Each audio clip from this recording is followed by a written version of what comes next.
We are wrapping up 2 months today, so it's going to be stressful. But here are my wrap-ups for August and September. Hi everyone, my name is Serena. Welcome back to my channel. Let's just begin with August because I did not do a wrap-up for August because September was crazy, but let's do it today. And I'm also going to do the one for September. I have read 4 books in August. I have watched 4 movies and I've watched 1 TV show season. And in September, I have read 3 books, I have watched 8 movies, and I've watched 5 TV show seasons. So the reason why I've watched more than I've read is because after a day of preparing my presentation for my final presentation for university, I just didn't feel like picking up a book and reading more. You know, I did a lot of research. So I just wanted to sit down and watch TV or movies. But let's begin with the first book that I read in August, and that is Wayward Son by Rainbow Rowell. The cover is very beautiful. I love it. I really like it.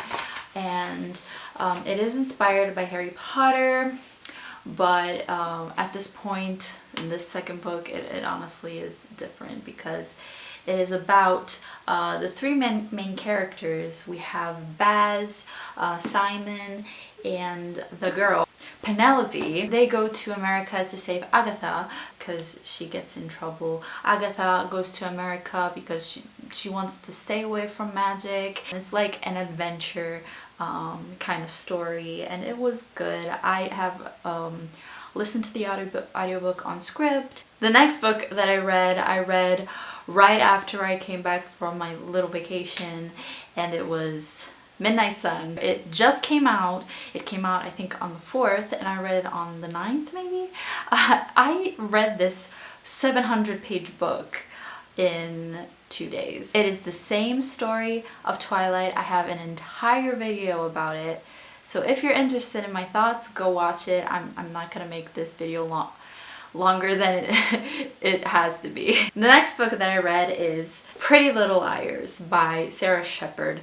So the idea with this was to read the oldest books on my bookshelves. I did a TBR for that for July, and then I moved it to August, and then August happened and I didn't do it anymore. I am planning on doing a week-long vlog in October where I read the oldest book on my bookshelves, but I did end up reading this one, and this was one of the oldest ones.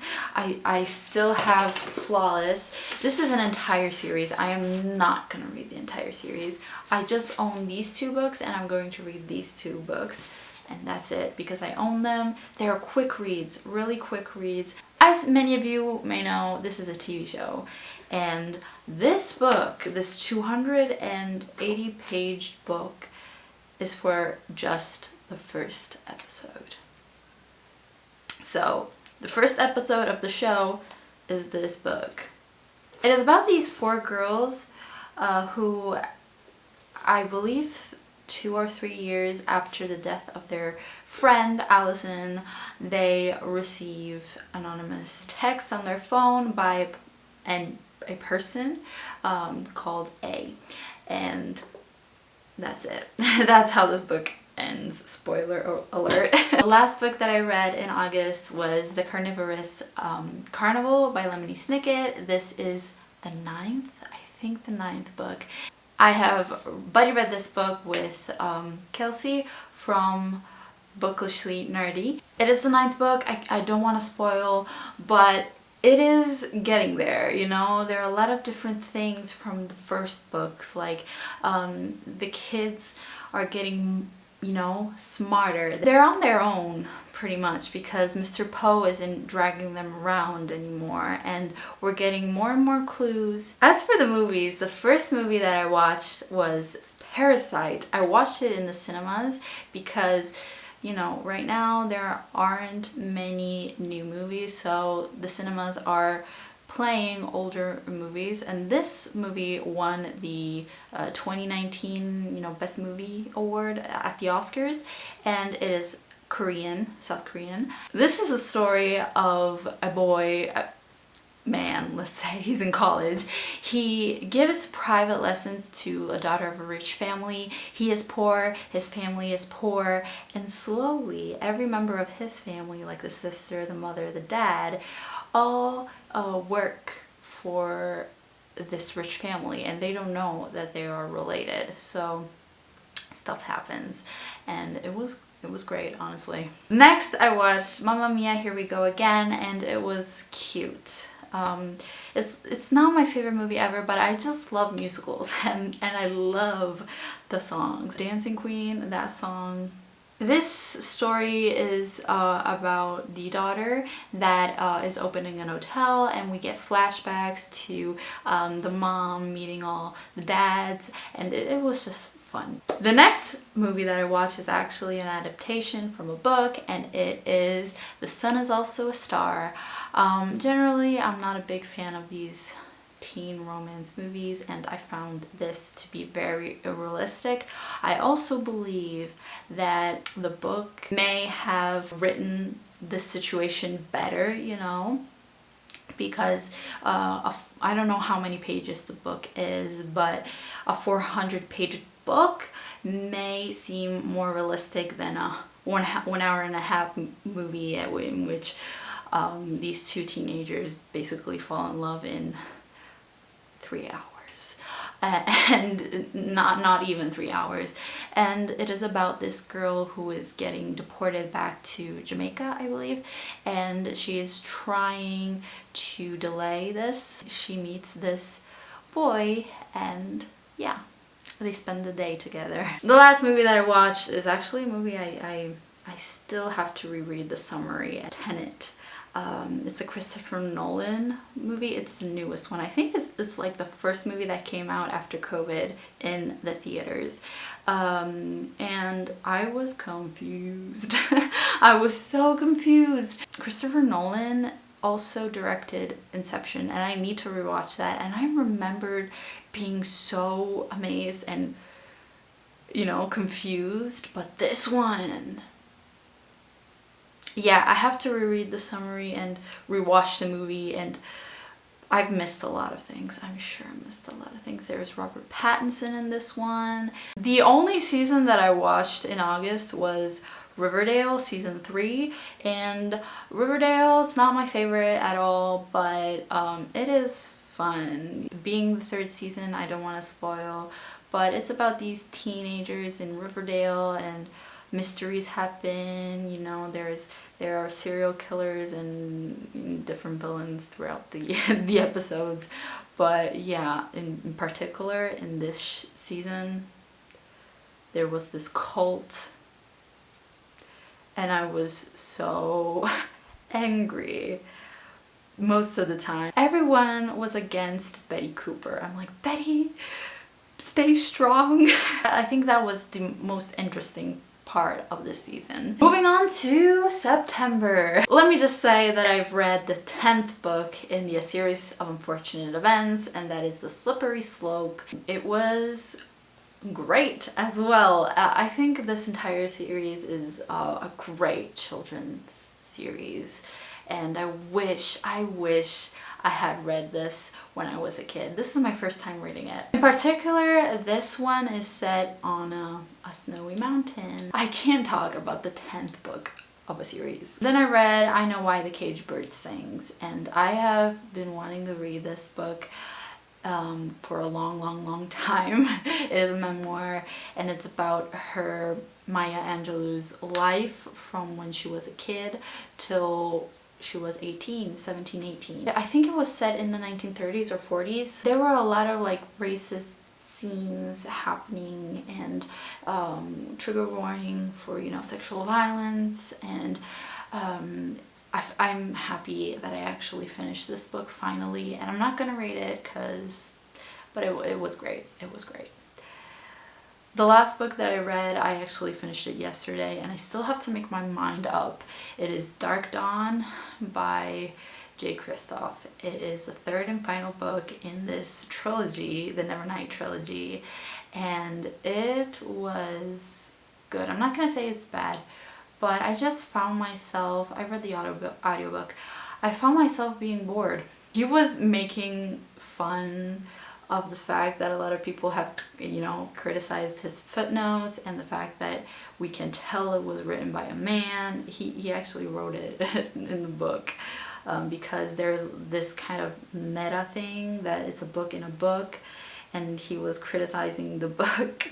Hey, editing Serena here. I clearly haven't explained myself correctly, but what I want to say is that there is this book in a book situation where the fact that Jay Kristoff had a lot of criticism for the footnotes and the sex scenes came out because basically he was making fun of the situation, but it came out as if he was hurt about it. You know, if you read the book, you know what I mean. And that was kind of weird. I didn't care. Also, I did not care about a lot of the scenes of this book because the middle part was basically them on a boat. They spent way too much time on that boat. Also, the love triangle, I cannot make my mind up on it, but I just feel bad for Trick. I really do.